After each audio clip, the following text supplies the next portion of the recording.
Hey, folks. All right, so I'm back. I had to switch over to Facebook because, unfortunately, this app that I got, it's called Restream, and that app is not doing its thing like it says it's supposed to be able to do. So, unfortunately, that stinks, but that's where I am right now. So, my apologies to all who are um, who logged in for the interruption. But I guess I'm going to have to try to find some new software. I keep on getting some kind of disturbance somehow or another, and I'm not a computer whiz. You know, I do all kind of music stuff, but I'm not. Uh, I'm not.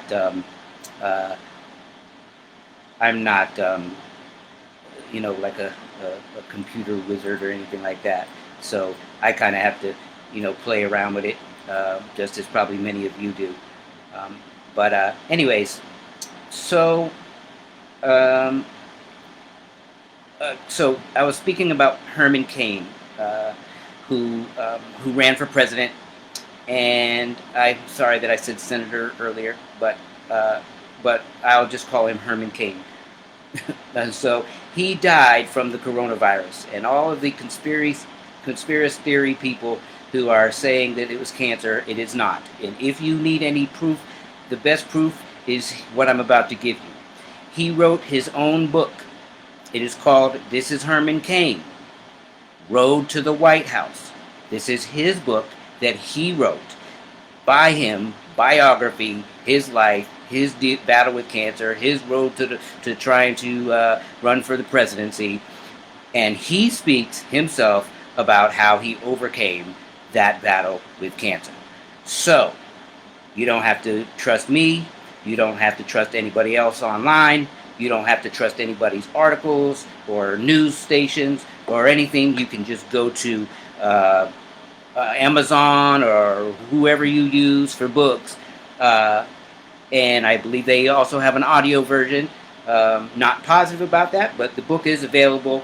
You can get that book, and you will hear from Herman Cain's mouth himself when he was alive, the book that he wrote, where he explained and expressed how he won the battle with cancer. And so I wanted to get that out of the way because people keep on putting messages about, oh, Herman Cain died from cancer. No, he did not. He was cleared and cured and free of cancer. He got COVID, coronavirus. When he got it, that's debatable. Nobody seems to know that, but that is what he passed from, and we pray for him and his family. All right, now, so we can move on from that, because I shouldn't even have had to say that. It's funny how, like, people love to talk about stuff, and they love to uh, to um, to they love to stir up some controversy and stuff, and it's interesting because uh, they do it with like zero facts included, and I find that very strange. I mean, why would somebody want to do that is beyond me. Why not just get all the facts, and that way, when you talk about something, you have some knowledge to go with it instead of um, uh, instead of not having knowledge. Hey, Amanda. Amanda, can you hear me well? I need to know that because I just had to switch from one app to another because the restreaming app that I have, that app did some craziness, and so I was streaming live on a few different platforms, and then it froze up on me, and I just don't want to battle that. Thought I had it all straight, but some kind of interference that I was getting, I couldn't even play the music in the background because of that. So that kind of sucked. But anyways, can you hear me, Amanda? Since you usually will respond, can you tell me if you can hear me? That would be awesome. That would be awesome. That would be awesome. Let me know if you can hear me. Can you hear me?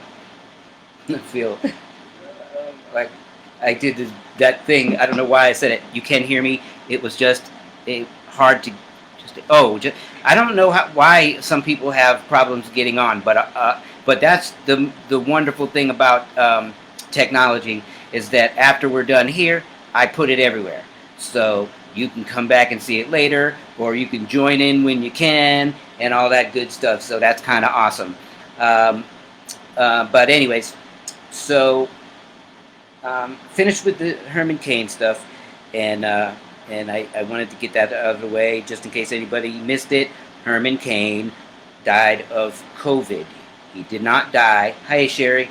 He did not die of cancer. He died from COVID, from the coronavirus. And we wish his family the best, and we pray for them that they will at some point be at peace. It's got to be tough, but there's all these people that put stuff on my posts talking about Herman Cain died from cancer, and they don't get it. So I just want to make sure people are paying attention, and let's address things like in a real way. I mean, come on. At this point, there's no need for any of us to.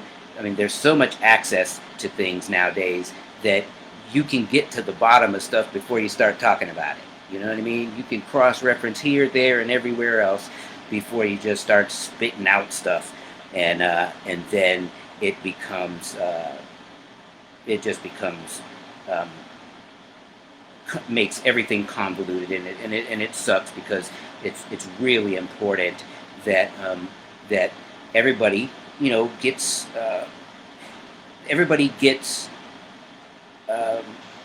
truths because we're hopefully, at least people that are here, hopefully we're all trying to get more knowledgeable about this racism thing that does exist, because we see it and we hear it, and we're alive and we breathe air. And so and if you're not experiencing it, all my white American friends, if you hopefully will be able to talk to some of us and get some good knowledge, and go wherever you need to. So,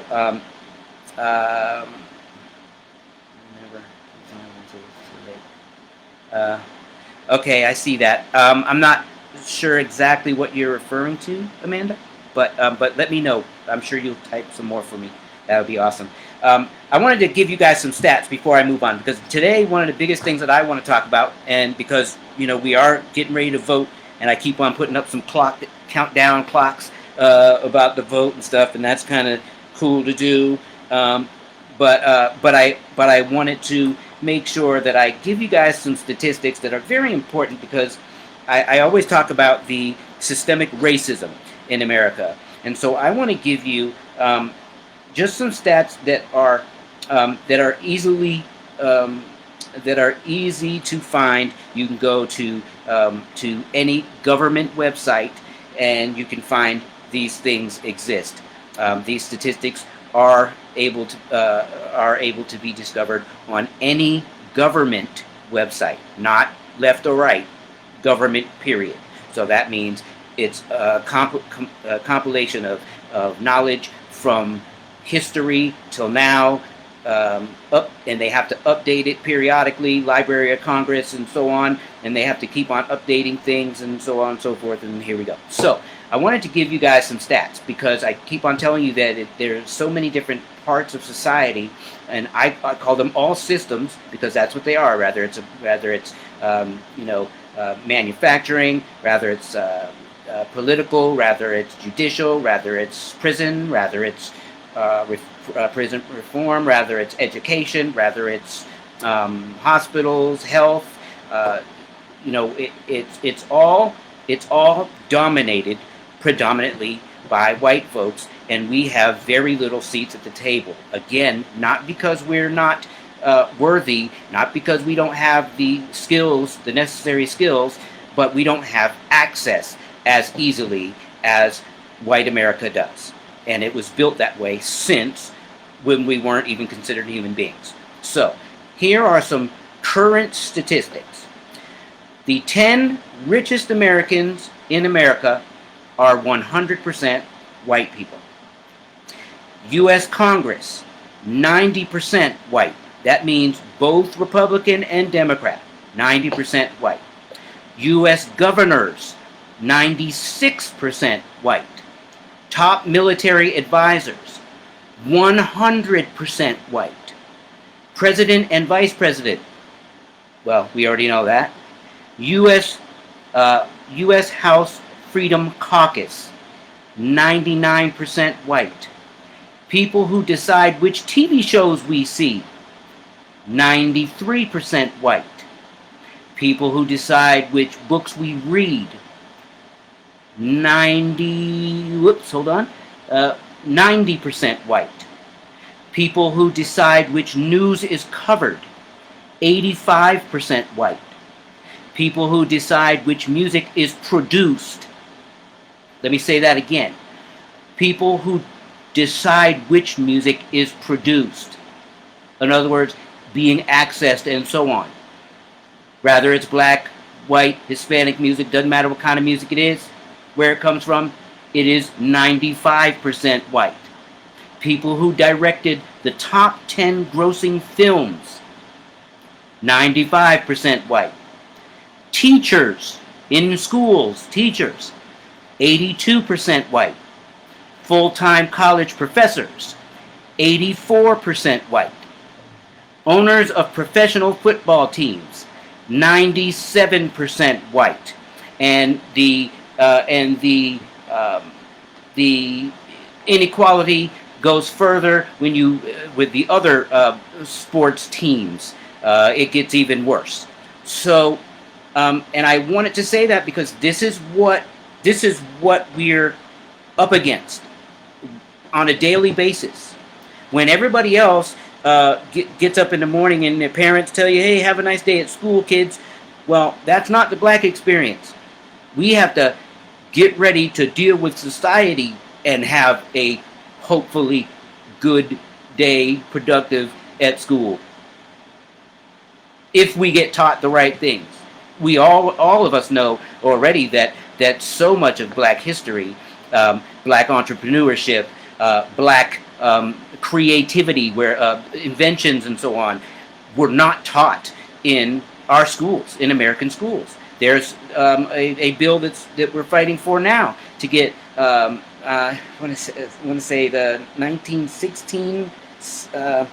I'm sorry, I can't remember the name, but I'll get to that. I'll post something about that later.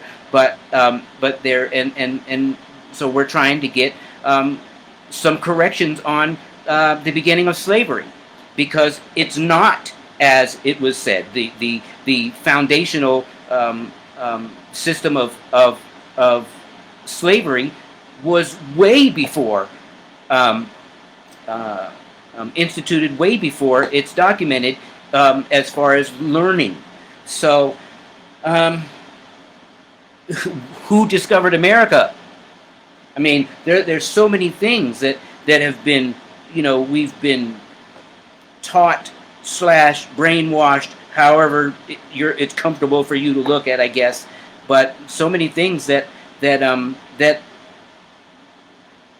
it's just not truthful. Children and grown-ups. Look, people, unless they study, unless we study, unless we read, unless we listen to those who came before us, we don't even get to know. That means anybody on this earth. We don't get to know what really happened and how this country was really founded and upon what it was founded. And it's very important that at some point, we're starting to I don't want to say starting, because we've been fighting to make some of these things known, but white America has to open their eyes. You got to stop trying to fight more information being released, more truths for the origins of this country from being released. That is a crime. That is a crime. We're hurting the educational system. We're hurting the minds of Americans, white Americans, all Americans. We're hurting American lives by not divulging all of the truths of how this country was, the system of America was founded. It's important. It's important to life. There are so many people who have passed away, who have fought for the struggle, and knowing that we didn't have opportunities to learn what really went on, how things really began here, and it's still going on in classrooms today, elementary through college, kindergarten through college, I mean, it's incredulous that's the state of America. That America is not proud enough to let its citizens know how we were really formed, what principles we were really founded on. We're finding out that that's really not an American principle. That's sad. That should make way more people than me and many other black folk frustrated, sad, mad, angry, whatever else, uptight, whatever. And so, I beg you. I think that's one of the other aspects of this platform is that I urge you all to take time to learn what's going on. Talk to people. Don't just accept somebody telling you this happened. Go look it up. Go look it up. When I say something, go look it up.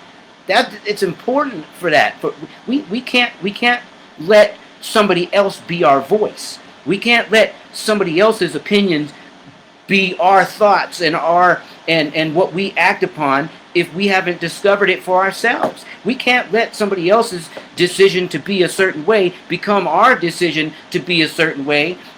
We have to have this thing. God gave us minds. God gave us all gifts and thoughts, and He gave us brains and creativity and heart and spirit that is supposed to move and do positive things and loving things for other folks, not for yourselves, but to be selfless, as I've said a bunch of times. And so that can't happen to its full extent if you're coming to the table with half-cocked up information.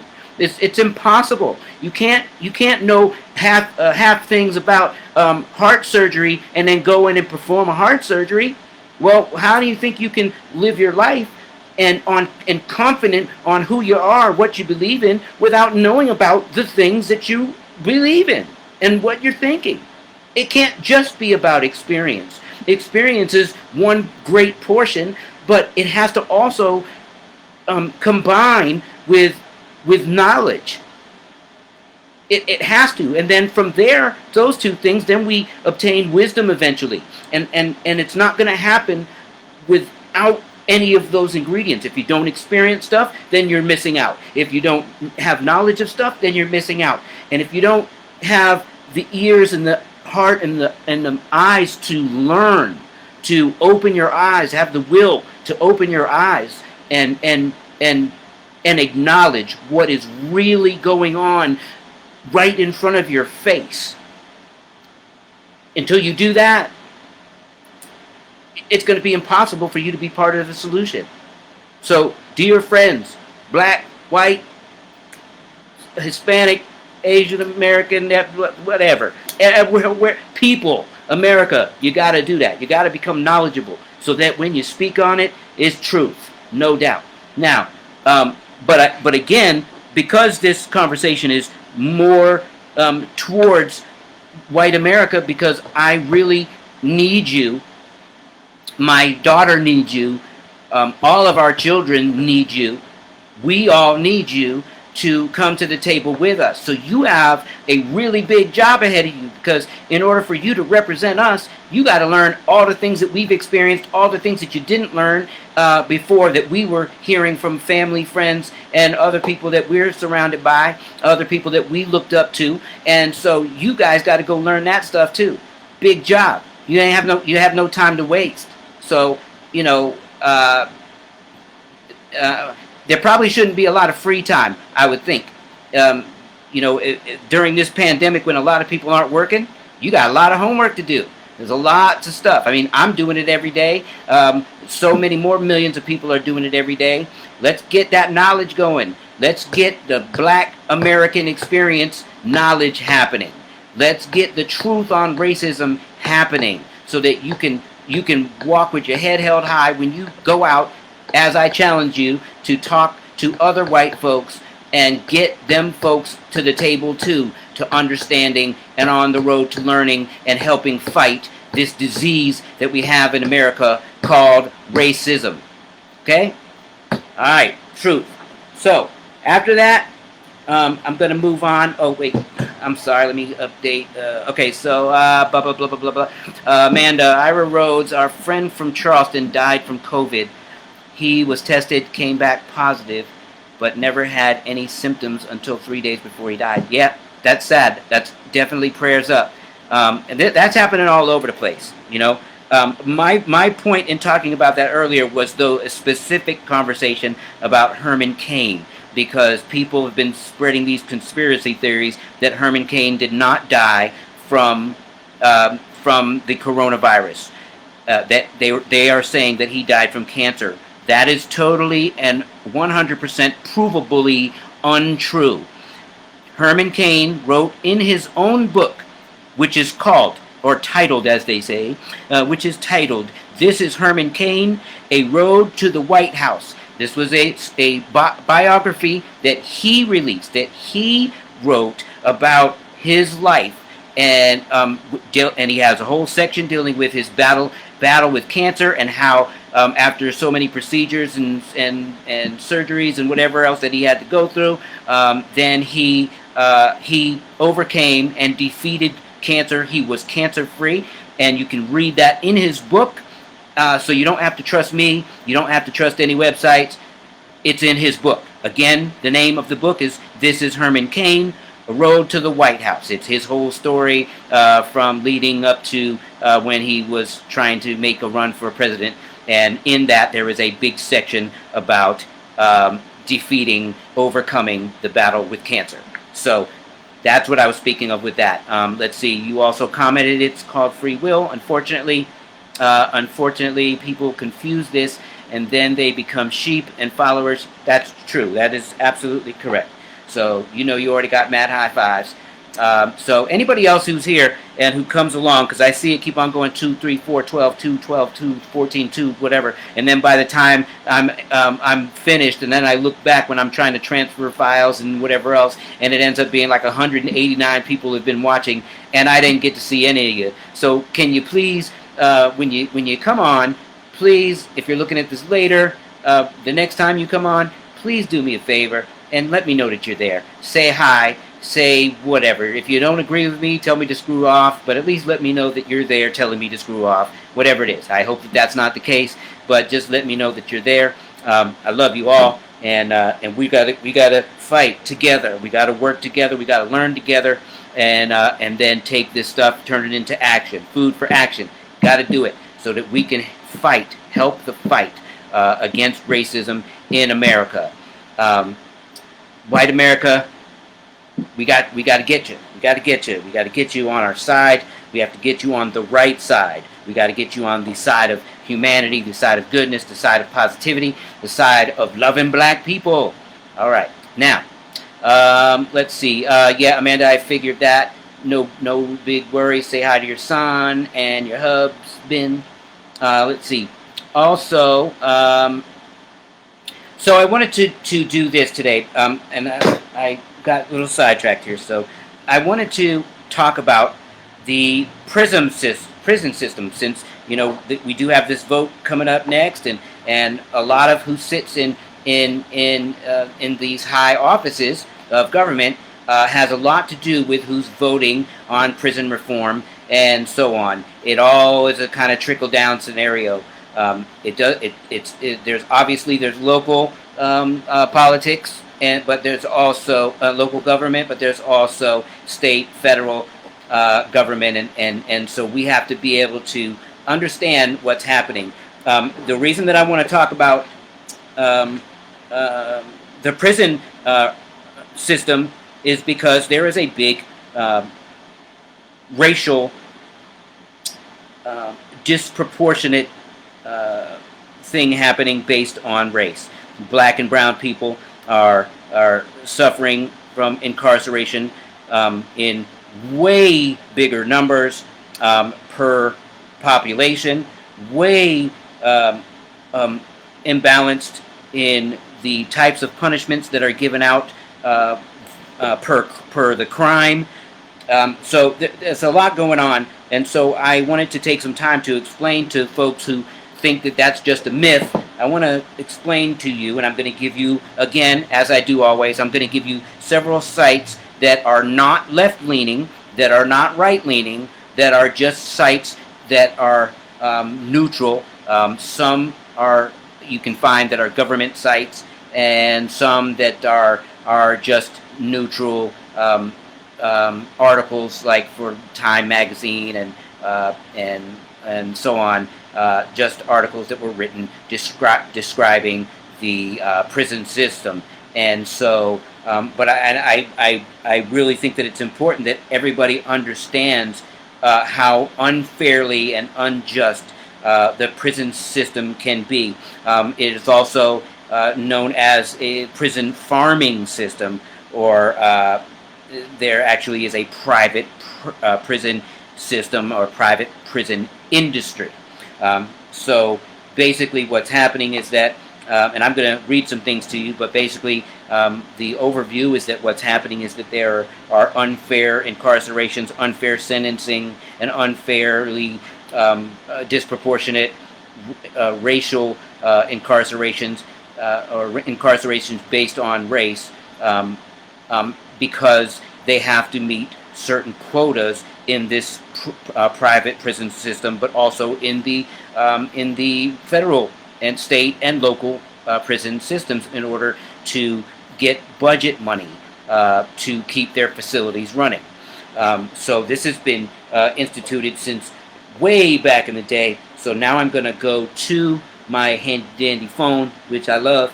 I didn't used to love my phone so much, but I do love it now. It's pretty freaking cool. I spend a lot of time on my computer. Anybody who knows me knows that the only thing I used to do on my computer is music, and now this is just a whole new thing for me. So, but still, I must say, and I hope you guys do this too, when I am spending time with my family or my friends, I put my phone and my electronics and my crap down, and I enjoy my family. I just thought I'd throw that in there. Hopefully you guys are doing that too. Now, on to some prison farming system business.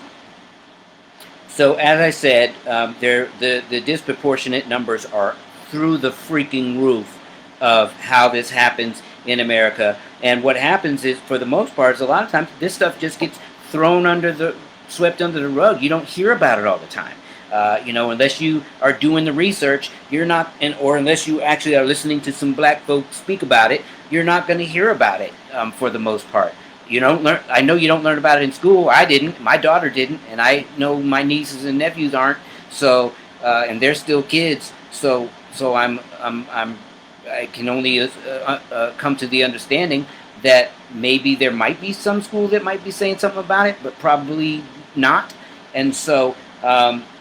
So it's a sad thing, and I think it's important for us to get it. So here we go. I'm going to start with this. So this first website that I'm going to start with is called forward.us or .us. Okay, and this is an article, and it is called "Racial Disparities in Incarceration and Coronavirus." How about that? Crazy. And this is brand new. Just about since April of this year. So all the stats that I'm going to give you, well, I'm going to tell you a couple of things that from origin at some point during this, but the numbers that I'm going to give you are going to be present day numbers, not some far off numbers that may be iffy here or there. No, they're present numbers that are verified on all the different things that I'm going to read you.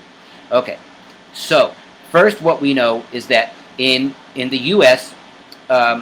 Black and Latino population are imprisoned at disproportionately higher rates than white people. As far as black people, it is 6 times the rate as white people, and for Latinos, it is 3 times the rate. Now, let me break that down for you. Black people make up about 13% of the U.S. population. but 33% of the prison and jail population is what black folk make up. 33%, but we're only 13% of the United States, while Latinos make up 18% of the U.S. population, so it's a little bit more than us, but they're still higher at 23%. So remember that when you talk percentages, you have to, because a lot of people try to say, well, but there's more actual numbers of this, of black people or white people being killed or this or that. Remember something, we're talking about numbers. If there are only 5 of me and there's 20 of you and 4 of me are killed and only 2 of you are killed, there's something wrong. So we have to come to understanding that everybody that dies or everybody that's incarcerated, we can make those blanket statements because that's what people like to do. Okay, well, nobody should have to go through that unfairly, blah, blah, blah. Okay, good, great, good. Unfairness happens everywhere? Yep, sure, good. That's not the point. The point that's overwhelming is that since the beginning of the prison system and then the privatization of the prison system, that market has existed. It has been overwhelmingly disproportionate when it comes to black and brown skinned folk. This is not a guess. This is not a thought. This is facts. And so when you're and again, the reason that I'm explaining this stuff is because it's important that we understand why there is such frustration, because people are being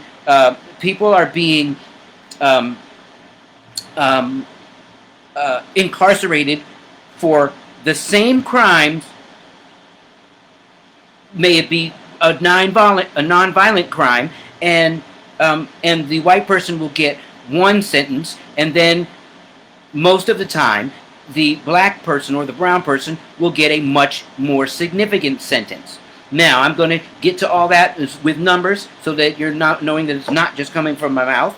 Let's see. So so we're going to do this. So in 2013, this is a stat. In 2013, there were over 84,000 black people and 36,000 Latino people 50 years or older in the state prisons across the nation, up from 13,000 and 62,000 respectively in 1993. So as you see, this grows and grows and grows. So let's see. So basically, I'm just going to go stats right now. So 50% more likely to have had a family member incarcerated than white people are black people. Let me say that again the right way. Black people, black adults, are 50% more likely to have had a family member incarcerated than white people, but 3 times more likely to have had a family member incarcerated for more than a year. That means that nearly 2 in 3 black adults has had a family member spend at least a night in a jail or prison, and nearly 1 in 3 has had a family member spend more than a year in prison.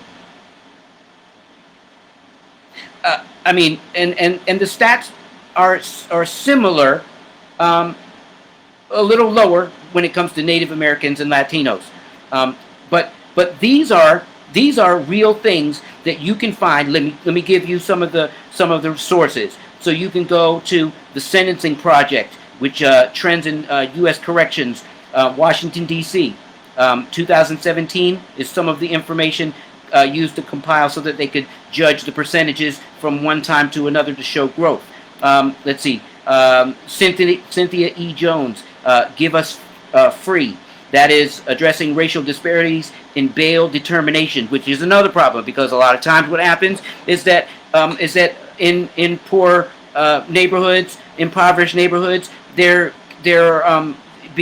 family or the person accused of something, even if they're not guilty yet, but because they can't afford the bail, they are held in a local either in a local facility of some sort, rather it's a local jail or a local prison, wherever there's space. and they just get left and locked and lost in that system until a court date comes, which in a lot of cases doesn't come for years. So a person can be convicted for a crime of maybe finding a joint in their car, or maybe it's their first offense of I don't know, stealing something, and because they can't afford the bail, then what happens? They're stuck in the system. These things happen. So again, you can find those parts of that information from Cynthia E. Jones, Give Us Freedom, addressing racial disparities in bail determinations. She is a New York University Journal of Legislation and Public Policy. Let's see. Then there's Tushar Kanzal, who had racial disparity in sentencing, a review of the literature from Washington, D.C., the Sentencing Project.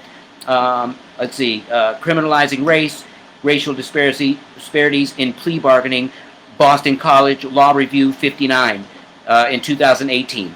So those are several sources where you can find out things, and of course you can go in Google, you can go in any public library, you can go to the Library of Congress, you can go to your local government libraries online, you can listen back to this, get the names again, and then research those people, and so on and so forth. So again, those are where some of the sources for that particular article came from. It's very important that we understand that when people are talking about the prison system, it's not just a bunch of criminals. Excuse me, let me say this clearly. White America, it is not because it's a bunch of black criminals that deserve to be locked up in it's not that way all the time. There are massive numbers of incarcerations that were convicted with and had unfair sentences because the time did not fit the crime. There are people that were innocent that could not get out that ended up dying. Special. I'll have to post this to you. I watched a special about a young man who ended up committing suicide after he was locked up in prison in New York for something that he did not even do, and he couldn't afford the bail. And there's so many stories like this, but he was locked up so long, he got gang beat down, he got beat down by cops, so much stuff that he went through for so many years, and by the time he came out, he just couldn't even adjust to society again because of how he was just lost in the system and couldn't get out. And this happens all over the country. And then you have these prison systems, which I'm going to get to now, these prison farming system scenarios where they are making money off of making sure that they have enough people to fill these facilities. And if they don't, then they have to pay that money out of the government, which is not just from the government, it's from it's not from the government, it's from taxpayers. So that means that we, me and you, other black folk, other black and brown folk, we're sitting around and we're paying taxes, and you other white folk who may not be racist are paying taxes to have the government fund these facilities. Now, how screwed up is that? But if you don't believe me, I'm going to give you the logic, the knowledge, because you have to have it. I don't want you to just take my word for it. Hey, Dean Johnson, I see what you're saying there. The entire system is systemically racist. Since Jim Crow, the judicial system has been rigged to directly, disproportionately, negatively affect the black community, conformed into a capitalist society. Hold on, I lost where you are. This is good stuff here. Capitalist society where a continued form of enslavement is still income generating, but on a different level. The prison system throughout the South and West have become run more and more by private entities. The criminalization, for example, of marijuana has created a huge influx of new inmates, along with other drugs, of course. War on drugs was a joke for this very reason. Addictive, cheap drug industry, along with petty nonviolent possession laws, where mostly nonviolent black men get busted 3 times and get 25 years. The laws are a part of it. The prison system is packed with non-violent offenders. It's destroyed families and kept generations broken. Thank you, my white brother, Dean Johnson, for that information. So maybe I don't have to read some of what I was going to read to you. I am going to read a little bit because I'm going to give you some exact numbers. Cory Booker spoke about this a lot. I think Bernie did too. Okay, cool beans. Again, thank you, Dean Johnson, for giving that input. Again, man, anybody, if you have knowledge and you're aware of these things, and I have to say this, especially if you're white, I encourage you, talk to other white folks and let them know this stuff. Let them know that we're not just crying wolf, that we're not just crying bloody murder, that this stuff is actually happening. You know, it's great for us to talk about it with each other. And again, Dean Johnson, I appreciate you, brother. Awesomeness. But it is so important that you give that same information back to other white Americans, because there are so many people that are part of white America that try to deny, that try to conspiracy theorize, that try to trick people, other white people, out of believing what is true. For example, the things that you just expressed. So it's important that it doesn't just come from us, because when we say it, a lot of times it's not taken at its value. It's overlooked a lot of times. I know that because as I grew up, it got to a point where, at a certain point, where I just didn't even talk about it anymore because nobody was listening, and so many of us got to that point where I had music in my life and I just wanted to give back that way, and a lot of people, they get discouraged, and that's how it happened. So there's a big portion of us black folk that didn't get to come to the table and talk about these things. Now, because of social media and technology, I and many others have the opportunity to do it, but it still is so much more in certain arenas effective if you spread that word as well. So again, I thank you, my brother Dean Johnson, Amanda, Sherry, so many other folks who do contribute to the fight against racism in America on our behalves. It's very important, though. Again, get those messages to other white Americans. It's important. Let them know that they need to believe it because it's true and it exists. It's here. All right. So let me get to. I want to give you guys some numbers on this whole prison thing. Okay. So let's see. Is this the right one? Okay. Okay. So this is. I want to give you some monetary stats. That's not the monetary stats. I'm sorry. Give me a second. I need to breathe for a second and take a sip anyways. Let me give you, I gotta get the, I actually pulled up some government monetary figures of how much money the government is spending on each prisoner and the whole quota scenario and so on. So I have to express this with you guys because it's so important. Okay, so this is as of February of this year. 2.3 million people are incarcerated in the prison system. Let's see. Let's go to the section of private prisons. Okay, so a public prison is naturally non-profit. The end goal is to house prisoners in an attempt to rehab them or to remove them from the streets. A private prison, on the other hand, is run by a corporation. The corporation's end goal is to profit from anything they deal in. So, in other words, that means they might make the jersey that I have on. Maybe. I don't know. I have to ask the College of Charleston, where my daughter went to school. But it might be hats. It might be shoes. It might be tires. It might be whatever that company that runs that facility does. Then that's what those inmates do. So in order to make the money as a private prison, they receive a stipend from the government. Stipend, i.e., our tax money. Okay. This money from the government can be paid in a multitude of different ways. It can be paid based on the size of the prison. based on a monthly or yearly set amount, or in most cases, it is paid by the number of prisoners that the prison houses.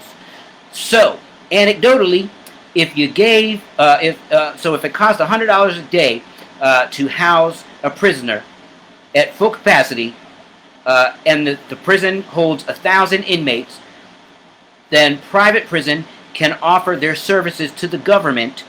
That's what they call it, offering their services to the government. Okay, to the government, and charge $150 per day per prisoner. So what my friend Dean Johnson was talking about earlier, where all of the nonviolent crimes and the overly ridiculous sentencing that was going on, and that still goes on today. These people. This is basically these individuals represent to the government and to these companies $150 a day. So, and which is $150 less than if the prison was publicly run. So it is insanity. Let's see. Why would a private prison need to be publicly traded? As a business grows, it can make the choice to go public. Essentially, this does a few things for the company that it can do as privately held. In most businesses, exposure is the key to growth. The more people that know about the company, the more sales they can do. However, with a private prison, exposure isn't something they really need. Instead, they need capital boosts for two other reasons. If a private prison can mark up a prisoner $50 per boosts for two other reasons. If a private prison can mark up a prisoner $50 per day, that means that their prison can theoretically earn $50,000 per day on a prison that houses 1,000 inmates. Is that ridiculous? If they land another contract with the government to build another prison in the neighboring state, they can earn an additional $50,000 per day by maxing out that prison.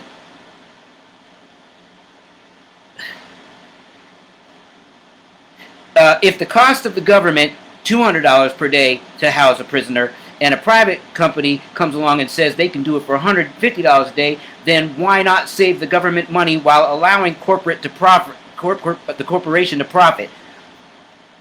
I'm tripping.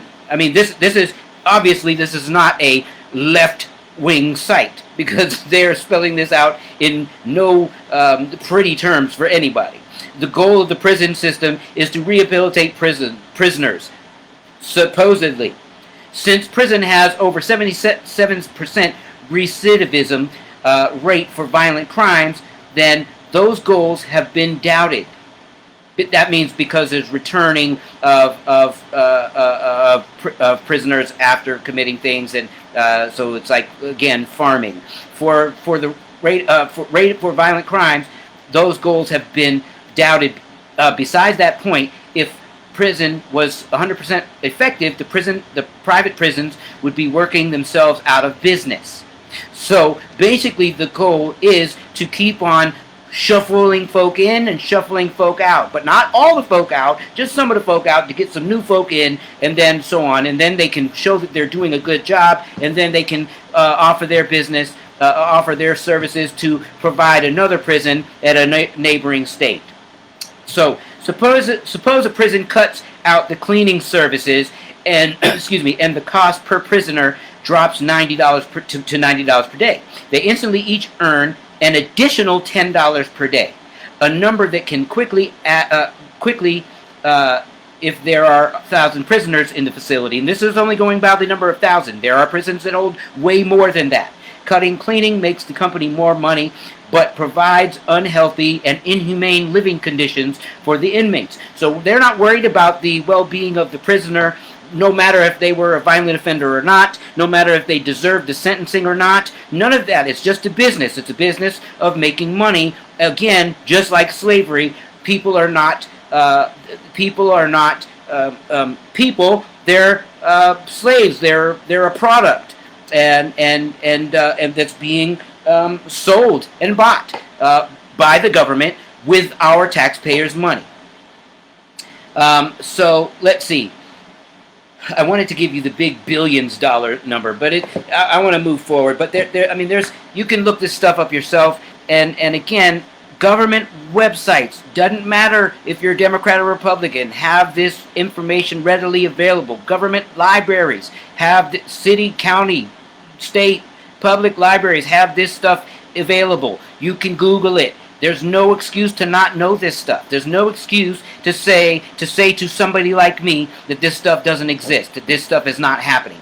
This is the real deal. This is what America has been doing. The part of our country, part of this nation was built on doing this. The farming of black people. Do other people get included too? Yes, but disproportionately, black and brown people are, again, disproportionately incarcerated by massive numbers. Massive. I gave you the numbers earlier. This is important. This is another part of the systemic racism in America that we're talking about, that we're angry about. It's not just killing black people. It's not just unequal access to the same quality of education. It's not, and technology. It's not just about internet. It's not just about politics. It's not just about slavery. It's not just about the prison system. It's not. It's about everything. It's not just about a seat at the table. It's not just about high positions, managerial positions,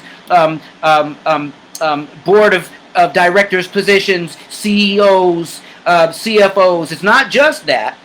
Do you see what I'm saying? There's so much that we're fighting to have become equal, to have equal access to, for equal treatment, for equal justice, for equality, to be equal, to exist as an equal human being.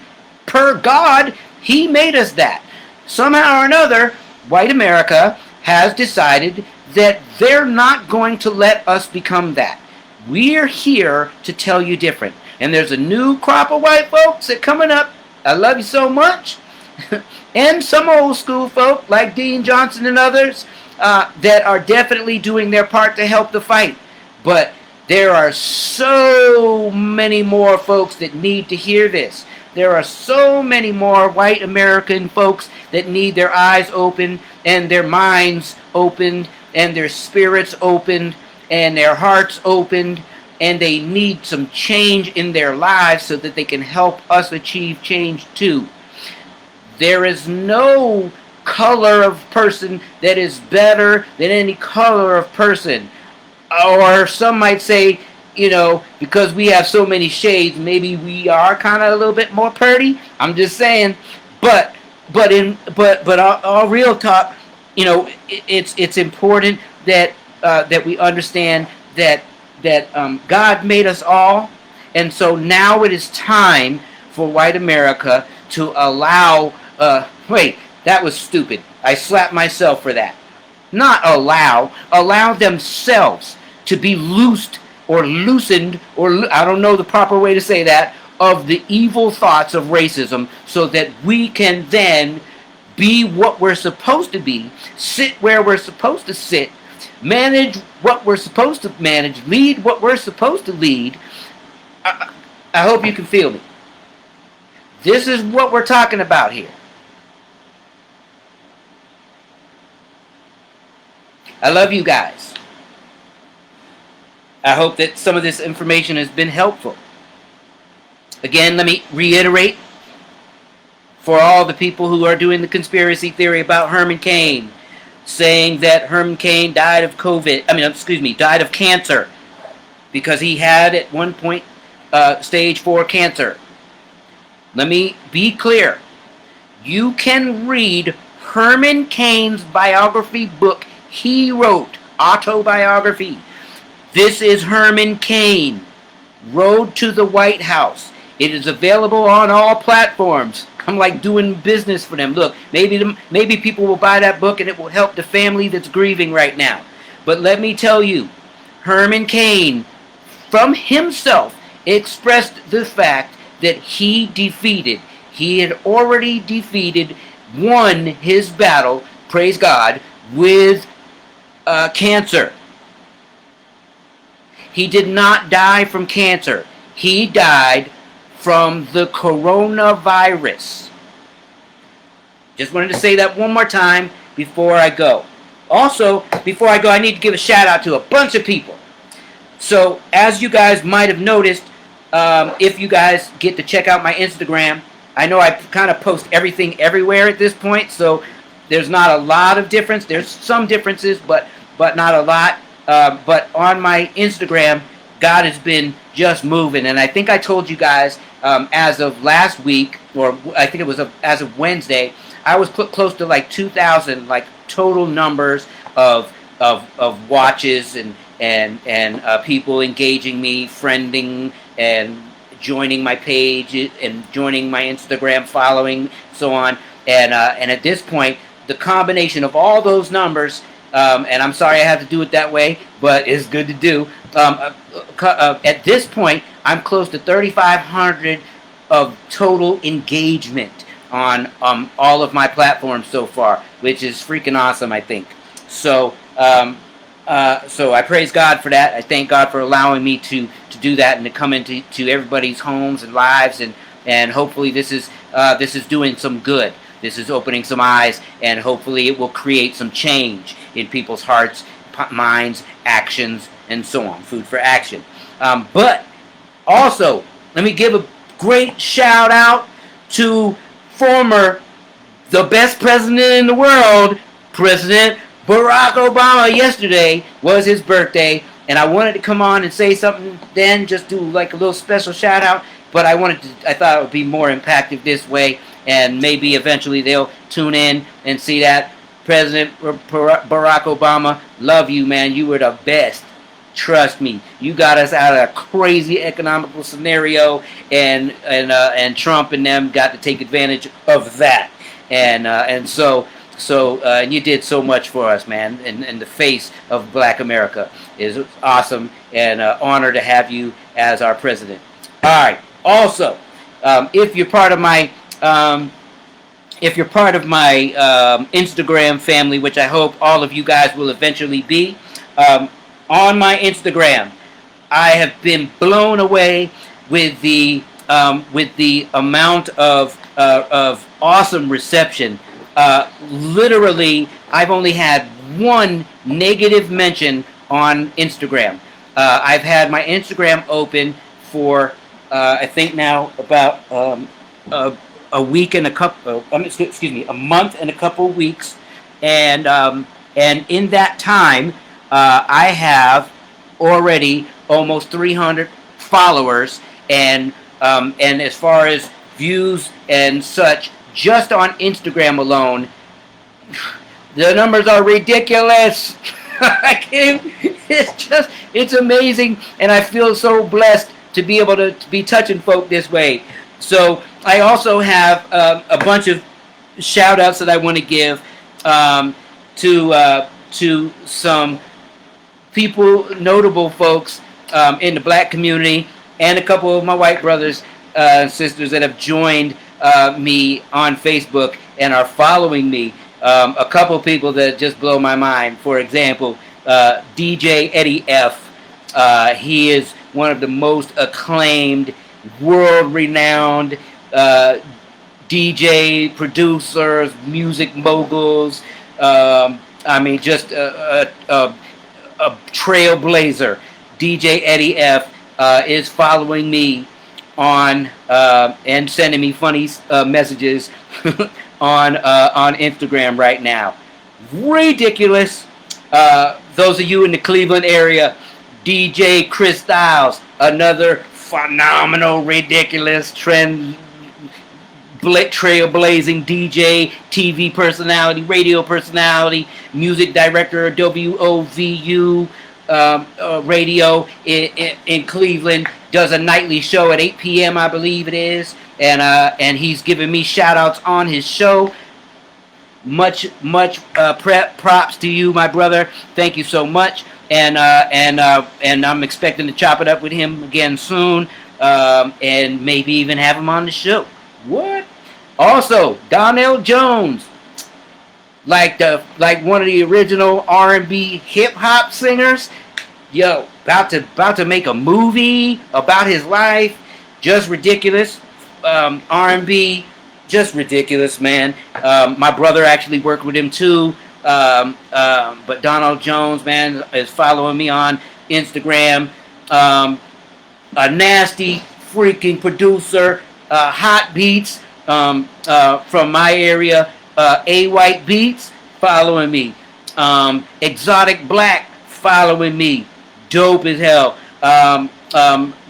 Robert Celestin, we call him Bob Celestin from RAC Law Firm in New York City. One of the biggest, best, awesomest brothers in the world. Love his whole family. We all shared great experience in the music industry together. He used to manage us and pulled us meetings and got us deals and just awesome family. Their whole family, their moms. God bless her soul, man. She took care of us, man. We ate, Jamaican patties, chicken, jerk. They did it right. But he's following me. Let's see. Fritz, DJ. What does he call himself now? My bad. Fritz. What you calling yourself? I'm so sorry, man. Fritz. DJ Fritzo. Yeah, DJ Fritzo. And then there's in the studio, Brownstone, in Brooklyn.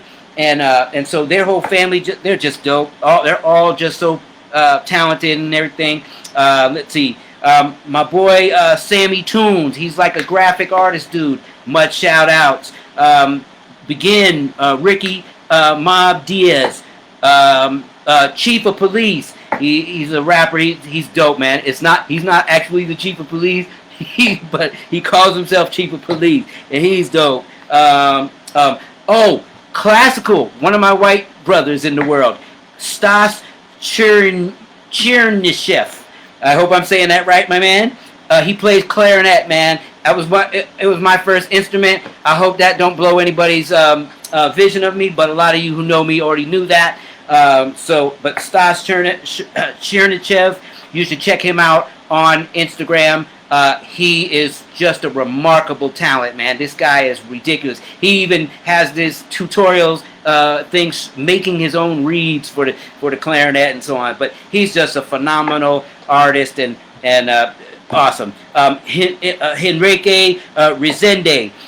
He is another artist from Brazil who's followed me. Kobe, a music producer, video producer. Black Diamond Skin. Society and Culture website. Cron Moore, the actress. What? You know it. I'm just saying. Let's see. Oh, some of my white sisters. Y'all might not know them yet, but they are dope. I know it's old to say that, but they're honey country. And these two girls, man, these two ladies, they're young and they rock it. One plays the guitar. I don't know if both play guitar, but from everything I've seen from them so far, and they gave me shout outs. But they are just remarkable, talented. Support the Black Lives Matter movement. They're awesome girls, man. They got awesome music. Check them out. Mike Brown, he's a dancer. He's from Italy. Check him out. He also produces some stuff. Mel, she is a fashion model from Germany. Rocking it on my Instagram. Martina Harmon. She is. Listen, this is an activist in. She fights human trafficking. All the things that are happening with the young girls and adults as well, and sexual abuse. And she fights this. Martina Harmon. Y'all need to if you're on Instagram, y'all need to look her up. She's awesome, and she's doing the fight, man. She's making the fight happen. So if I missed anybody, I promise I'll get you next time. These are all the people. This has been a significant journey so far, and I'm not done. I got years and years to go. As long as God lets me breathe this breath, we're going to be in the fight for equality in this country. We are going to be in the fight against racism in this country. White America, wake up. Join the fight. If you're not with us, you're against us. I'm going to see y'all on Saturday. God bless you. I love you all. Peace out. Same black time, same black channel.